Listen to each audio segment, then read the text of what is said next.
Amanda Grange, le journal de Monsieur Darcy. Lu par Richard Andrieux.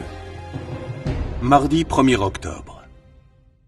L'humeur de Bingley s'améliora l'espace d'un instant quand il reçut une invitation de Mrs. Bennet lui demandant de se joindre à eux pour le dîner. Son bonheur fut toutefois de courte durée. « Mais je ne puis y aller, soupira-t-il anéanti. Ils m'ont convié demain soir et je dois être en ville. » Mon cher Bingley, vous survivrez et eux de même. En outre, vous les verrez au bal de Meryton. Son visage s'éclaira. Oui, c'est vrai. Mercredi 2 octobre. Bingley s'est rendu en ville aujourd'hui. C'est ce que je pensais. Il ne s'installera jamais pour de bon à la campagne. Il commence déjà à s'ennuyer. Je ne serais pas surpris qu'il déserte Netherfield avant Noël. Samedi 12 octobre. Le bal de Meryton, auquel nous avons assisté, était encore pire que je ne l'avais craint. Nous n'étions pas arrivés depuis 5 minutes que j'entendais une femme, j'hésite à la qualifier de dame, chuchoter à une autre que j'avais 10 000 livres de rente. Être poursuivi pour ma fortune est ce que j'exècre le plus au monde. La rumeur se répandit dans toute la pièce et les regards convergèrent vers moi, comme si j'eusse été un pot rempli d'or. Cela n'améliora pas mon humeur. Heureusement, il ne me fut pas nécessaire de me joindre aux gens des environs. Bien que notre groupe fût restreint, Caroline, Monsieur et Madame Hurst et moi-même fîmes de notre mieux pour nous divertir mutuellement. Bingley se livra corps et âme à la fête comme d'habitude. Bien entendu, chacun le trouva aimable. N'en est-il pas toujours ainsi? Son abord facile lui attire l'amitié. J'entendis de nombreuses remarques sur sa prestance et son beau visage. On me trouva bel homme également, jusqu'à ce que je dédaigne Mrs. Carley. Je l'avais entendu tenir des propos présomptueux. J'étais irrité au point de me laisser aller à la rebuffade. À peine 2 minutes plus tôt, elle murmurait à sa voisine son intention de s'assurer que mes 10 000 livres de rente reviennent à sa fille. Puis, en me présentant la demoiselle, elle eut l'audace d'affirmer qu'elle pensait que la fortune n'importait aucunement dans le mariage, et que seule l'affection réciproque des époux comptait. Quant à Bingley, il ne manqua aucune danse au grand amusement de Caroline.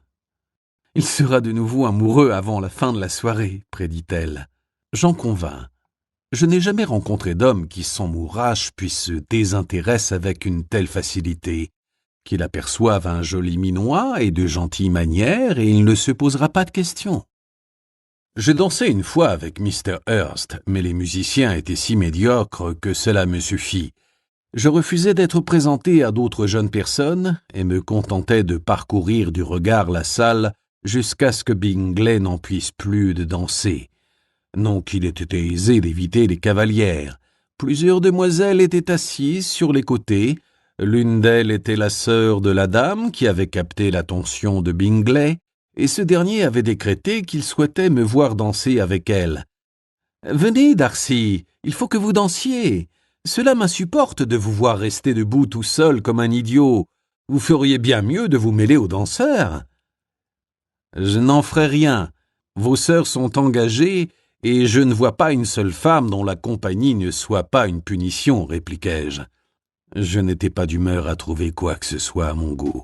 Je ne me montrerai pas aussi difficile que vous pour un royaume. Sur l'honneur, jamais je n'ai vu autant de jolies femmes réunies. C'est parce que vous accaparez la seule belle personne de l'assistance, lui rappelai-je en posant les yeux sur Miss Bennet. Oh, c'est la plus magnifique créature que j'ai jamais contemplée. Mais l'une de ses sœurs, qui est fort jolie, et j'ose le dire des plus agréables, est assise juste derrière vous. Accordez-moi la permission de demander à ma cavalière de faire les présentations. »« De qui parlez-vous » demandai-je en regardant autour de moi. Je remarquai alors Miss Elizabeth Bennet, mais lorsque son regard croisa le mien, je fus contraint de détourner les yeux. Elle est acceptable, mais pas assez belle pour tenter quelqu'un comme moi, et je n'ai pas l'humeur ce soir à accorder de l'importance à de jeunes dames que d'autres ont laissé faire tapisserie. Caroline comprenait fort bien mes sentiments. « Ces gens, me confia-t-elle, ils ne sont ni élégants ni à la mode, et pourtant si contents d'eux-mêmes. Savez-vous que j'ai dû me forcer à sourire poliment tandis qu'on me décrivait Marie Bennet comme la jeune fille la plus accomplie des environs? Si elle était ce ne fût-ce qu'à moitié, non, 10 fois moins accomplie que Georgiana, je serais très surprise. Mais cela serait difficile. Georgiana est tellement douée. En effet, je raffole de cette enfant. En vérité, elle est comme une sœur pour moi. Peut-être un jour serait-elle réellement une sœur pour Caroline. Je me gardais de lui dire pourtant qu'à mon avis Bingley, avec son bon naturel et sa fortune convenable, ferait un excellent époux pour Georgiana. Je n'avais auparavant pas l'intention de la marier avant qu'elle ait 21 ans, mais depuis l'aventure avec George Wickham, je commence à penser qu'il pourrait être sage de le faire plus tôt. Une fois devenue l'épouse de Bingley, elle serait à l'abri de coquins tels que Wickham. Je ne suis pas sûr que Meryton lui convienne, cependant. Si Bingley montre la moindre velléité de partir, je l'y encouragerai. J'aimerais qu'elle soit plus près de moi, dans le Derbyshire, ou peut-être le Cheshire. Ainsi, il ne lui faudrait que quelques heures pour venir me voir si l'envie lui en prenait. Enfin, nous rentrâmes à la maison. De toute ma vie, jamais je n'ai rencontré de gens plus charmants, ni de filles plus jolies, déclara Bingley lorsque nous fûmes retirés au salon. Chacun faisait preuve de gentillesse et d'attention. L'atmosphère n'était ni guindée ni formelle. Je n'ai pas tardé à avoir l'impression de connaître tout le monde. Quant à Miss Bennet, elle est plus belle qu'un ange. Caroline me lança un regard amusé. À Brighton, Bingley avait affirmé que Miss Hart était la créature la plus fascinante qu'il ait jamais rencontrée. À Londres, c'était Miss Pargeter. Il semblerait qu'à Meryton, ce soit Miss Bennet qui doive recueillir ses faveurs.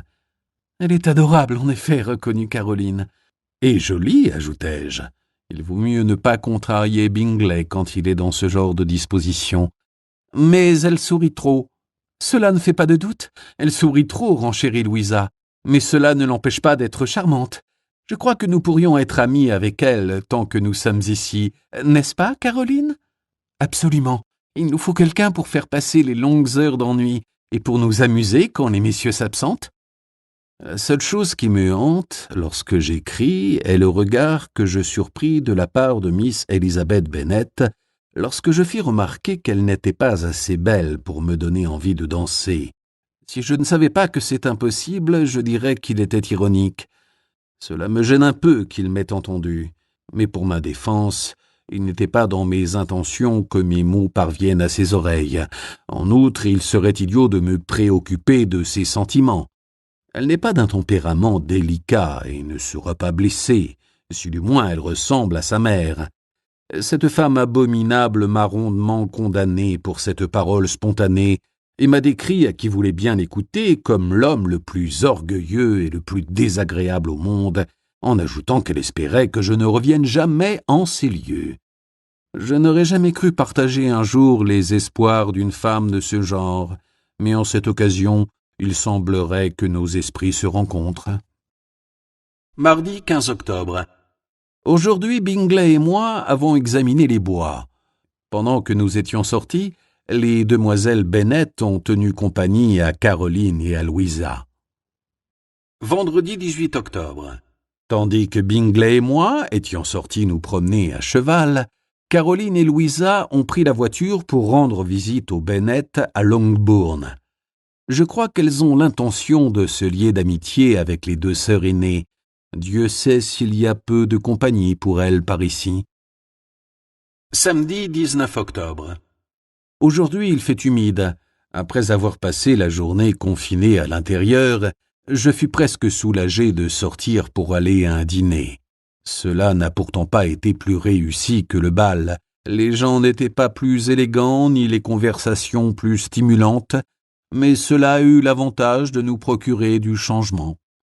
Bingley s'est encore une fois assis avec Miss Jane Bennet. C'est sa fantaisie du moment, et comme elle a un abord aussi facile que le sien, ils forment un couple bien assorti. Elle ne risque pas d'être blessée par ses attentions, car elle ne les prend pas pour autre chose que ce qu'elles sont, une agréable diversion. Quel dommage que les autres demoiselles Bennet n'aient ni le visage ni les manières de leur sœur aînée. déclara Caroline après le repas. « En effet, répliquai-je. Je ne suis pas étonné que vous n'ayez pu vous résoudre à danser avec Miss Elizabeth Bennet. Contrairement à sa sœur, elle n'a aucune beauté. » « Pas un de ses traits n'est présentable, renchéris-je en me tournant pour l'examiner attentivement. « C'est exact, renchérit Caroline. »« Oh, allons, Darcy !» se récria Bingley qui venait de nous rejoindre après avoir accompagné Miss Bennet auprès de l'une de ses sœurs. « Elle est au contraire fort jolie. »« Elle est ordinaire à tout point de vue. »« Très bien, je ne vais pas vous contredire. Elle est épouvantable à tous égards. » Il rit et retourna auprès de Jane Bennet. Caroline continua à critiquer nos voisins. Alors que je l'écoutais, mon regard fut de nouveau attiré par Miss Elizabeth Bennet, et l'idée me vint que je ne lui avais pas rendu justice. Bien que pas un de ses traits ne fût convenable, la magnifique expressivité de ses yeux noirs lui conférait un air d'intelligence extraordinaire. Je me surpris à la couver des yeux, et quand elle se leva pour quitter la table, je m'aperçus en outre que sa silhouette était svelte et agréable à regarder. Elle n'est toujours pas assez jolie pour tenter un homme de ma qualité, mais elle a plus de beauté que je ne l'avais d'abord cru.